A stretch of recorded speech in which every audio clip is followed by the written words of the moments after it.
اللہ نے اس کارخانے کو تقسیم کر دیا، کسی کو علم کی طرف لگا دیا، کسی کو علاج کی طرف لگا دیا، کسی کو تزکیے کی طرف لگا دیا، کسی کو نظام کی طرف لگا دیا۔ ان میں تقابل نہیں، یہ تلازم ہے۔ ایک جو غلطیاں موجود ہیں ان کی اصلاح کی جائے، نہ کہ اس نظام کو توڑ کے اپنا ایک نیا نظام، کیونکہ آپ کے مد مقابل آپ کے پاس کوئی نظام نہیں ہے، کیونکہ نظام تو چل رہا ہے، نظام میں خرابی ہے، اس خرابی کو دور کرو۔ ہم کیا چاہتے ہیں کہ یہ نظام ہی ختم ہو جائے اور نیا نظام بن جائے، ایسا نہیں ہوتا۔ آپ کے پاس متبادل نظام ہے؟ جی نہیں ہے۔ اسی طرح اگر عاملوں کی غلطیاں تھی تو علم تو غلط نہیں تھا، اس کی اصلاحات کی جاتی۔ اصلاحات کون کرتا؟ تو جس کو خود نہیں آتا وہ اصلاح کرے گا۔ اصلاح تو وہی کرے گا جس کو آتا ہے، جس کو نہیں آتا وہ کیا اصلاح کرے گا؟ تو جب آپ نے سیکھا ہی نہیں اور اس پر محنت بھی کی، اس وجہ سے اب تصوف کے اسباق ہمارے ہر شاگرد کو پتہ ہے۔ اب یہاں کتنے سلسلوں کے اذکار سب نے کیے ہیں، یہ تو ہم نے آپ کو ایک خلاصہ دیا۔ ایک نے چشت کا ذکر کرایا، ایک نے سہروردھ کا ذکر کرایا، ایک نے قادریہ کا ذکر کرایا، میں نے نقشبند کا، بھائی نے نقشبند کا ذکر کرایا، شاذلیہ کے اسباق آپ لوگ کر رہے ہیں، سب آپ نے پڑھے۔ تو یہ کتنے سلسلے ہو گئے؟ یہ سلسلے نہیں ہیں، اس کو بھی عملیات بولو گے۔ یہ دعا تسبیح پڑھی گئی ہے، یہ اسباق کتنے بھی، اس کو بھی کہو گے؟ آپ یہ کہو کسی نے کیے، کوئی کر رہا ہے، مجھے دکھاؤ۔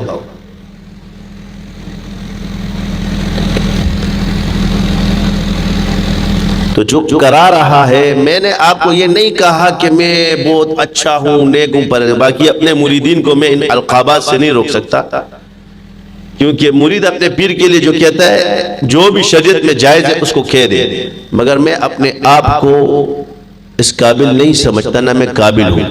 مگر میں آپ سے عرض کر دوں، ہمارے بزرگ آتے ہیں کہتے ہیں یار میں اس قابل نہیں، یہی تو اللہ چاہتا ہے کہ تم یہ کہو کہ تم اس قابل نہیں۔ جو یہ کہتا ہے کہ میں اس قابل نہیں ہوں، اسی کو تو اللہ قبول کرتا ہے، جو کہتا ہے میں قابل ہوں اسی کو تو نہیں دیتا۔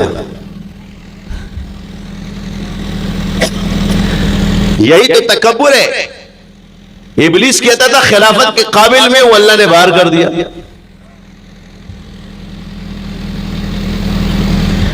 میں نے کہا، عرض کیا، اور نہایت مشکور ہے، ہم جمعیت العلماء اسلام کے قاری عثمان صاحب تشریف لائے تھے، ملاقات بھی۔ تو میں نے کہا کسی عاقل کو نااہل مت کہا کرو، ہاں جابر کہو، ظالم کہو، یہاں اس کے فیصلے غلط ہے، کیونکہ حکومت اللہ کی طرف سے ملتی۔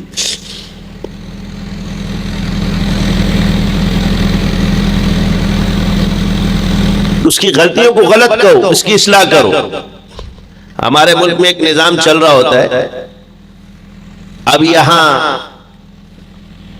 لوگوں نے آبادیاں کی ہے، انکروچمنٹ والے آگئے، فلاں آ گئی، ایک لفظ کہا جاتا ہے کہ جی زمین قبضے کی۔ میرا سوال یہ ہے ان سے کہ جب یہ زمین پہ پلاٹ بن رہے تھے، اس وقت ادارے سو رہے تھے، حکومت سو رہی تھی، کیا یہ حکومت کے ساتھ مل کے کام نہیں ہوا؟ جب آج آپ توڑتے ہو اور حکومت جب ایکشن لیتی ہے تو ٹوٹے ہوئے مکان بھی آپ توڑ دیتے ہو، تو یہ آپ پہلے نہیں کر سکتے تھے اینٹ لگانے سے پہلے؟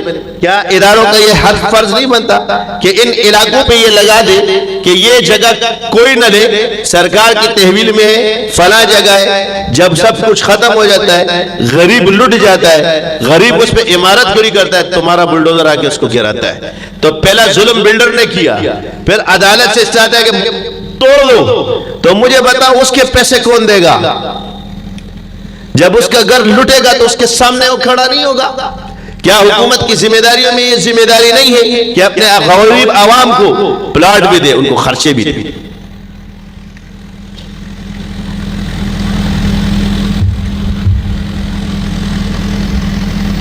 پھر بلڈروں کے ساتھ مل کے پولیس، یہ تم لوگ ایک خام خیالی ہے، ایک ایک روپے کا حساب تمہیں اللہ کے سامنے دینا۔ کسی بے گناہ کو پکڑوا دو، اس کے گھر میں ماں باپ بیمار ہو، وہ تو مال خرچ کر رہا ہے، اس کے پاس پیسہ ہے۔ نواز شریف پیسے کے ہوتے ہوئے اپنی حکومت نہیں بچا سکا، تم اپنی وردی کیسے بچاؤ گے اللہ سے؟ یہ اتنے عبرت کے نشان تم لوگوں کے سامنے پھر رہے تھے، عقل نہیں ہے؟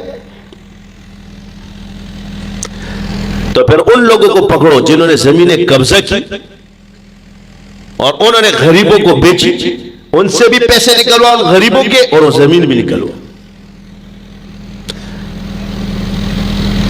تو آپ کہتے ہیں جی ان کو سوچنا چاہیے نا، سوچنا نہیں چاہیے، یہ حکومت کا کام ہے۔ اگر ان کی سوچ ہوتی تو وہ حاکم ہوتے ہیں۔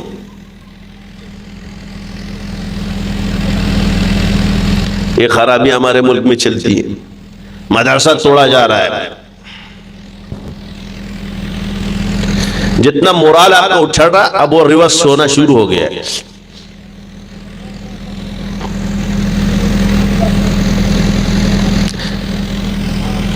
یہ کیا ہے؟ یہ میں عرض کر رہا ہوں کہ یہ بدمزگیاں کب پیدا ہوئی؟ کم علمی کی وجہ سے۔ اور قانون، ادارے یا حکومت اپنا کسی ٹی وی میں اشتہار آیا ہے فلاں جگہ فلاں جگہ فلاں جگہ فلاں جگہ مت لو، نہیں۔ تو جب علم والے لوگ اپنا کام اور فرض میں کوتاہی کریں گے، اس سے تباہی پیدا ہوگی۔ کبھی ایک بند ہوگا، کبھی دوسرا۔ یہ نہیں کہا گیا کہ آپ جرم کو مت لکھو، لکھو مگر سچ لکھو، جو ہے وہی لکھو، اس سے زیادہ مت لکھو، کسی بے گناہ کو اس کے اندر ملوث مت کرو۔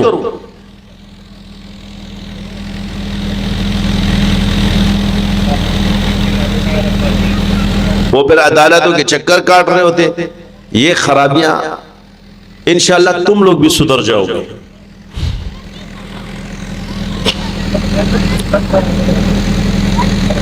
یہ اتنے ہر سیاستدان یہ سوچتا تھا کہ بس میری حکومت آئے گی اور اس کے علاوہ کیسے نظام اللہ نے بدلا۔ یہ اس لیے آئے کہ تم پرانوں کو پتہ چل جائے کہ اللہ تعالیٰ نے نظام بدلنے پہ قادر ہے کسی بھی ٹائم۔ تو اسلام کو پکڑو، عوام کو پکڑو، پاکستان کو پکڑو۔ یہ ہمارا ملک ہے، اس میں اسلام، عوام اور پاکستان کو پکڑو۔ ایسے قوانین مت بناؤ جس سے عوام کو زیادہ نقصان ہو۔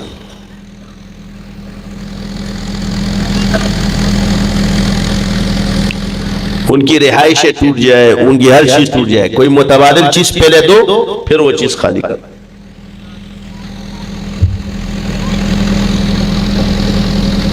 ہمیں بھی پتہ چلتے پتہ چلتا ہے کہ بھئی یہ کیا ہے، تو کون جس چیز کو بھی اٹھاؤ گے تو اس میں کچھ نہ کچھ گڑبڑ، جس زمین کو اٹھاؤ گے اس میں کچھ نہ کچھ گڑبڑ، جس زمین کو بھی اٹھاؤ گے اس میں کچھ نہ کچھ گڑبڑ۔ تو اس میں عوام کا قصور نہیں ہے۔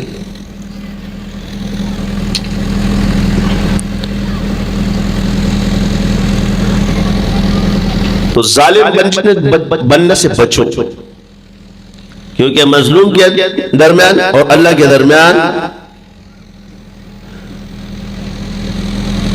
پردہ نہیں ہے۔ بات ادھر چلی گئی کیونکہ یہ ٹینشن ابھی بھی چلتی رہے گی، دنیا میں تو انشاءاللہ یہ ختم ہو جائے گی۔